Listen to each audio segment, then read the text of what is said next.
ಚುನಾವಣಾ ನೀತಿ ಸಂಹಿತೆ ಜಾರಿ ಇದ್ದ ಸಂದರ್ಭದಲ್ಲಿ ಅಕ್ರಮವಾಗಿ ಹಣ ವರ್ಗಾವಣೆ ಮಾಡ್ತಿದ್ರೆ ನಿರ್ದಾಕ್ಷಿಣ್ಯವಾಗಿ ಅದನ್ನು ಸೀಸ್ ಮಾಡುವ ಅಧಿಕಾರ ಅಲ್ಲಿ ತನಿಖೆಗೆ ಅಂತ ನಿಂತಿರುವ ತಪಾಸಣೆಗೆ ಅಂತ ನಿಂತಿರುವ ಅಧಿಕಾರಿಗಳಿರುತ್ತೆ.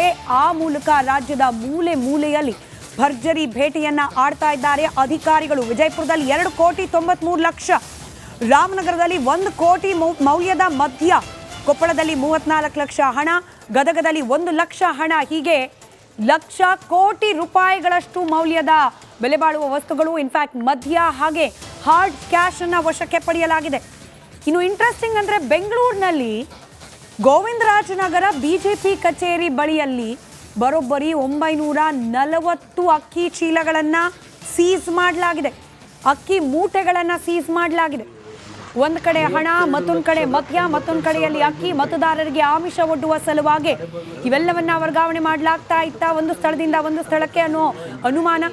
ಈ ದಾಖಲೆಯ ಪರಿಶೀಲನೆಯನ್ನ ಕೂಡ ನಡೆಸ್ತಾ ಇದ್ದಾರೆ. ಸರಿಯಾದ ದಾಖಲೆ ಇಲ್ಲದೆ ಹೋದ್ರೆ ಅದನ್ನ ಸೀಸ್ ಮಾಡ್ಕೊಳ್ತಾರೆ ಚುನಾವಣಾ ಅಧಿಕಾರಿಗಳು. ನೀವೇನು ದೃಶ್ಯದಲ್ಲಿ ಗಮನಿಸ್ತಾ ಇದ್ರಿ, ಕೋಟಿ ಕೋಟಿ ಹಣ ಇದೆಲ್ಲವನ್ನ ಕೂಡ ಸದ್ಯಕ್ಕೆ ಜಪ್ತಿ ಮಾಡಲಾಗಿದೆ.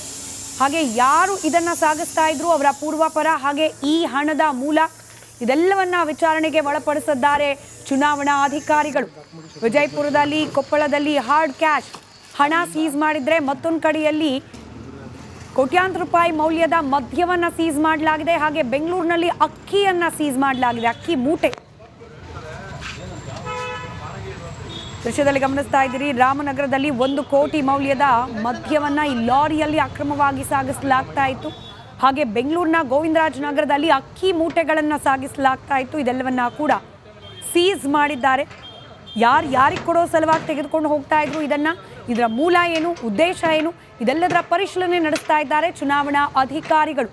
ನೀತಿ ಸಂಹಿತೆ ಜಾರಿಯಾಗಿ 2 ದಿನದಲ್ಲೇ ರಾಜ್ಯದ ಮೂಲೆ ಮೂಲೆಯಲ್ಲೂ ಕೂಡ ಕೋಟಿ ಕೋಟಿ ಹಣವನ್ನ ಸೀಸ್ ಮಾಡಲಾಗ್ತಾ ಇದೆ.